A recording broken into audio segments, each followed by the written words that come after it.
everyone, Gavin Lance Top here with two great mighty men doing Andrew doing our inner circle program, Benny doing the Man Alive Mastermind, and just two great men that have gone through a journey being fathers, being husbands, and just going into Christmas. I think most of us know Christmas is an amazing time, but it can be a painful time if you don't prepare for it. Am I right, gentlemen? 100%. Mate, quickly take your time if you like. Introduce yourself to everyone. Who are you? Where you from? Tell us about your family, etc. Please. Andrew Rook. I'm 36 and born and bred down in northern New South Wales in Grafton, and currently living in Queensland in Yeppoon, just east of Rockhampton. I've got two boys, 11 and 9. So I've got Archie and Theo, and happily married now. And we've been through the wars, as Gab may have mentioned before. Things are good now, but that's us for the immediate. And No, it's good, mate. And just everyone listening, like, I ask these two men because I just think so highly of them, what they've been able to get through and overcome. But Benny, mate, tell us about, I suppose, your family dynamics, because this is really to help men prepare for an amazing Christmas. Mate, tell us a bit about yourself, please, Benny. How are you? Ben, 41 from the Gold Coast, 3 young boys, 4, 10 and 13, Rafferty, Leighton and Mason. This will be my third Christmas since the separation of my marriage. The first one, they were still in the family home, which was very tough. I'd left, so was there building presents and had a 20-minute window to spend with them in the morning. Got there at about 5 in the morning, building trampolines, stuff like that, and then they were off. Was luckily invited to spend time with friends, but look, it was great having company, and that was what really mattered. But being around other people's kids was a bit tough when you didn't have your own, but still better than being by myself or in the bottom of a bottle or something like that. This is my first Christmas as a single fella as well. For those past 2 Christmases, I had a partner at the time.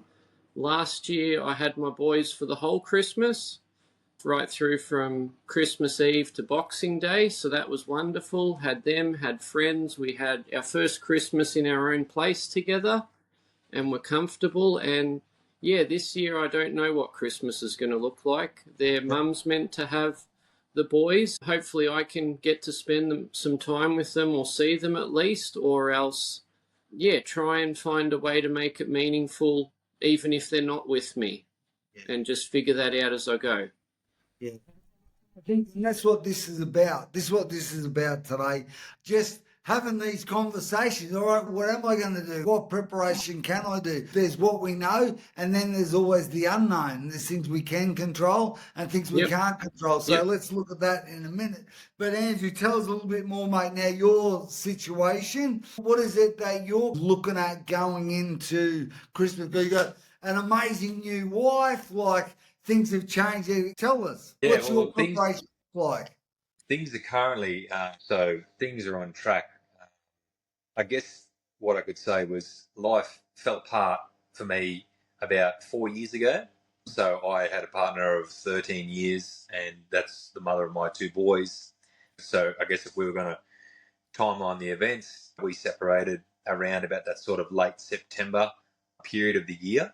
And it was, look, any separation is difficult because there's this search that goes on in both people, I believe, definitely myself, where you're looking for the answers. You're looking for anything to cling on to give you rhyme and reason as to what has happened and why.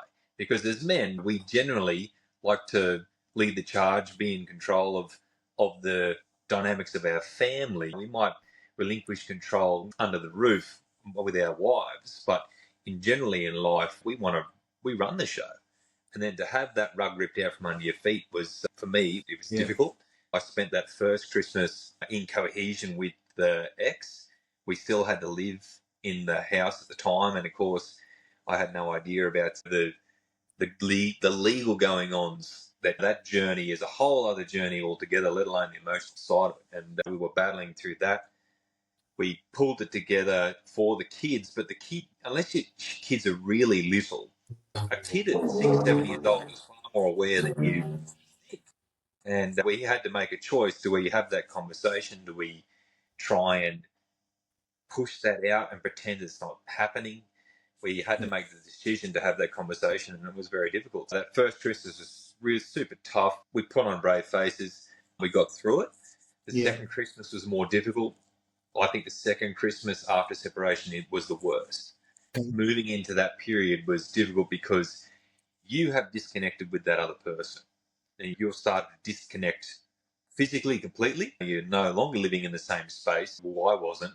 And I started to disconnect emotionally. But it's very difficult when, your children are connected emotionally between the two of you. The thread stretches with a child between the parent, both parents. It doesn't. And I asked, mate, just for blokes, for men listening, and maybe women as well. You said that second Christmas was harder. What would you have done different? Now you know. I think I would have definitely made it more about family and less about just me and the kids. Because I like to stray back to that old saying of it takes a village to raise a child. Yeah. And I didn't understand that saying at the time when I had my separation, but after the fact, I came to terms with it that the idea of the village is the community of family and fellowship and friends. And it's their support and their support of you that helps kids feel comfortable. And so if I could have changed one thing, it would have been to spend the time, cut out the noise, go and take the time off from work and go and spend the time with my family and make a point of being around the people that are in your life forever, all the time. Yeah. And I think, mate, that's a great point, because that's what I think a lot of men have fallen into. I think we all have, three of us, think I just got to work harder. If I just provide more money, and then that's what we do, we can try and buy our way out of it, I think, at different times. But, mate, I want to come back to that. But, Benny, what was your, I suppose, from the first Christmas to the second Christmas, what would you do better? Maybe there's guys going into their first Christmas where the family's changed up a bit. What would be your suggestion, mate? I guess start with a plan. Yeah. I just took everything, not on a whim, but was very reactive, because I didn't know how the situation was going to go. So I just stepped back. I should have taken a bit more control. Okay. Written a bit of a plan. Yeah. Even if it didn't work, at least then I had something to fall back on. Yeah. Like I said, I had another partner at the time, so that sort of filled in a void. And then that year also, we had the tornado come through the Gold Coast. Yeah. The next morning, I was straight up sandbagging and tarping, and that Christmas was over before I even knew it, and I hardly even had a chance to enjoy any of it with the kids. But the second Christmas, I had the boys here and invited friends over, like Andrew said, so that at least there was more of a community feel, if that's the right way to put it. We had friends and their daughter over, and at least a group of us to celebrate together. We did a bit of a traditional lunch and had a swim and just spent time together. And my ex-partner that was after my marriage spent the morning with us, then went to go with her son. And this year I'm going to make sure that if I'm not doing anything with the kids, then we're just going to reset it for Boxing Day. That's what I thought I'd do. If I can't have them Christmas or Christmas Eve, then we're going to treat Boxing Day like our Christmas. And potentially Christmas, I could do something to benefit someone else. Rather than be by myself, do something to help someone in the community, or get together a few people that are going to be lonely that don't have anyone themselves. And I think, mate, you're spot on. We've talked about all these Father's Day, Mother's Day, all these different Christmases and holidays. I think for a lot of us, if we have the attitude, I'm just going to create something new. I'm just going to do something new. And I even think with, for example, even in my situation where I've got adult children, I've got kids all ages, it's always about, like when they're younger, it's obviously, it's always changing. Yep. It's all now we've got kids in different countries, so it's changing again. So I think for a lot of us, that's got to be the key. But I think what you're saying, Andrew, we've got to get more people involved. It's a village. We need a village to raise not just raise children, but raise a community. Because the community's changing as well. So I think, you guys are doing is fantastic. But what else would you say to, because that's all like I've heard, but there's blended families happening everywhere. Like not just because of maybe divorce or separation, because families are growing, aren't they? They're actually growing. You're getting new people joining the family. So I suppose what would be a tip? What's worked well when you say raising a family? Sorry. The village raising, coming together. What's worked well, Andrew? I think I've used my own personal experience. So when I met my wife's family, I met all of them. All of them in one day. Wow. That's a lot. But it was also fantastic because the village community aspect, which I really love, is at its absolute height, its absolute pinnacle when they're all there. Yes. When there's just one here, couple there, you get the best of the individual, but you never get the best of the group until they're all together. And I enjoyed that. I thought it was fantastic. The biggest thing, if I could give a tip to any man, when you go through a separation, you're left with one thing in the world, and that's your kids. Any person outside of your blood, your flesh and blood, which are your children, they can come and go out of your life whenever it suits them. But your kids are your kids forever. That never changes. And so you become guarded and you become defensive of that relationship. And sometimes you can get a little bit overprotective. We all are guilty of that. But opening your heart to your family and to your extended family was the best thing I did. And my kids and we've reaped the rewards ever since, because my wife's family and their extended family, their partners and their kids has been an absolute blessing for us. Yeah. If I could give a tip, if you're fortunate enough to be in that situation at this point in time, it might not be now, it might be in the future for you or down the track. But when your opportunity comes along, open your heart to it, because it's very healing. It was for me. And I think, mate, that's a really good point, because that's the key, isn't it? We can shut shop, that you're not getting near me again, you're not getting close to my heart. But of course, as the catch-22, we're going to make sure, and you're very fortunate, we're all fortunate, but open our heart and our arms to the right people. Yeah. And I think that's where a lot of us have maybe done that and opened our heart to the wrong people. And of course, it doesn't work out. But that's everyone. We've all made that. We've all walked into that right hand, I think. It's obviously some worse than others. So, you fall out of love, you're going to fall back in love. It's all good. Learn to love again. But I think, Benny, what you were saying, mate, where you're going in, all right, things have changed again. First year, second year, now third Christmas, it's changing again. I think that's completely normal. You said one thing, get a plan.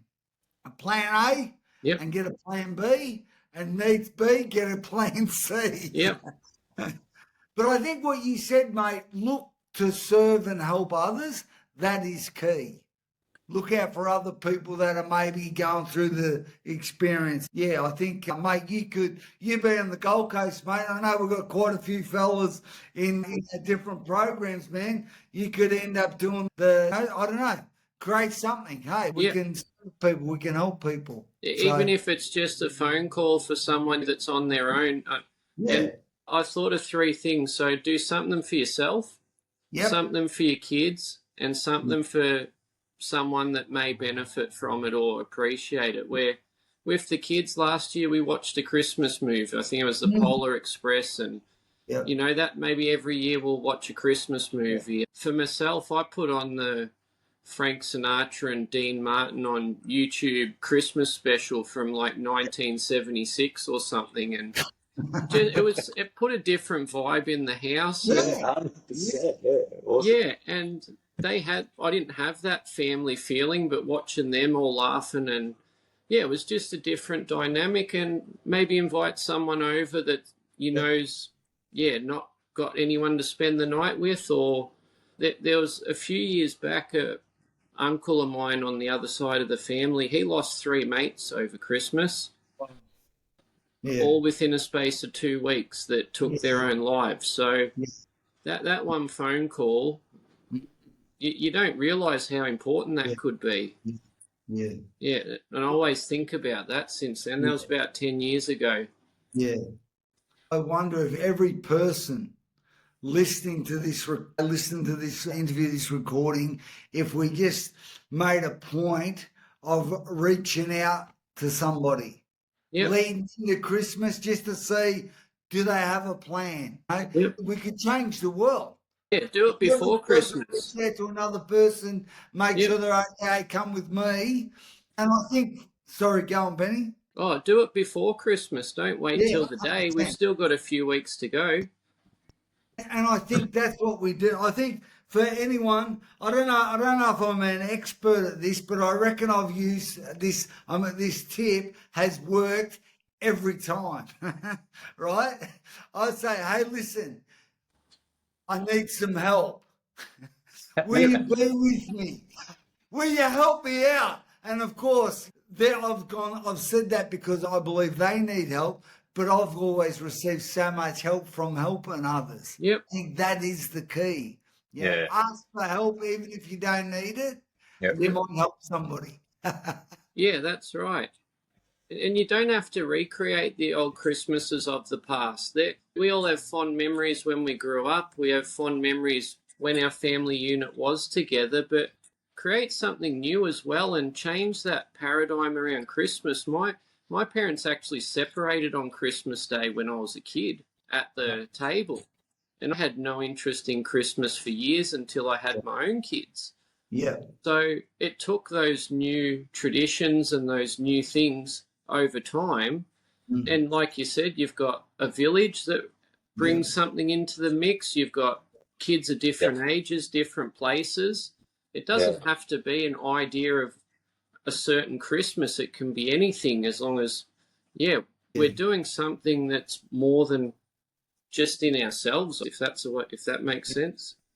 And I think also what you're saying, what I've come to realise over the last probably 15 years, I've got almost created a new paradigm. This Christmas going to be different. How can we improve it on the last Christmas? It's not like it used to be. No, it's better. Yep. So it doesn't matter if we're going through a marriage breakup or whatever. Let's just make the next one better, whatever the situation is. So, gentlemen, in kind of closing, because we could keep talking, give us your best, Andrew, mate. What are you looking forward to that you're going to do different? Oh, what I'm looking forward to that I'm going to do different. I think this time around, I must admit, in honesty, I have been thinking a little bit about the kids leading a little bit of the charge on their own. They're getting to that age now where they're their own little personalities, their own sort of people. And I'm asking the kids a little bit more now. I'm like, what are we going to do, boys? What's the plan? Okay. And given the option, they'll express the things that they hold great value to. Like, Dad, we're going swimming. You're like, oh, okay. Or they're like, we want to go motorbike riding. Okay. Or we want to ride the horse. Or whatever they want to do. But they'll express what they think is the greatest value. And so I'm going to try and channel that.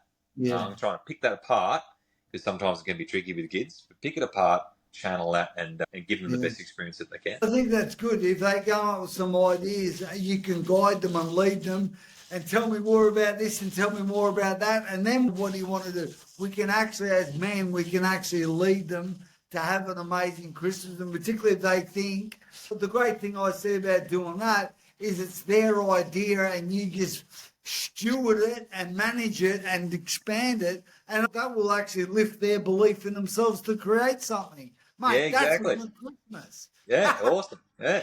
So I suppose what you said before, Benny, let's start to having these conversations now not Christmas Eve or Christmas morning. Let's have these conversations as far back as we can. Benny, mate, in closing, mate, give us something. What's your best? I've done something different this year, and I've actually started my leave 3 days before Christmas instead of 5 p.m. Christmas Eve. Okay. So I'm going to spend a day with the boys in Brisbane, and then I'm going to have 2 days to just wind down before Christmas actually starts. Because if I can't have them Christmas Day, maybe the day before is the day we spend together, maybe the day after. And at least then there's some space, there's some calm, and an opportunity to readjust and make the day work however we want it to. No, fantastic. And it's so good. We could keep talking. And particularly everyone who's listening, hey, leave us a comment. Let us know your thoughts. Let us know your suggestions. Tell us if you're struggling, any questions, etc. But gentlemen, you guys are awesome. So creating something new, never been done before. Becoming better men, hey?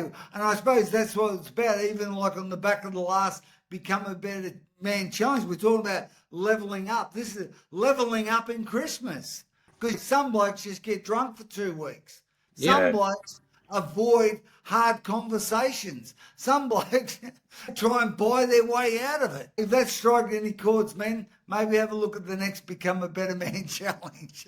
But hey, listen, share this. Somebody may benefit from it. All right, gentlemen, God bless. Over and out.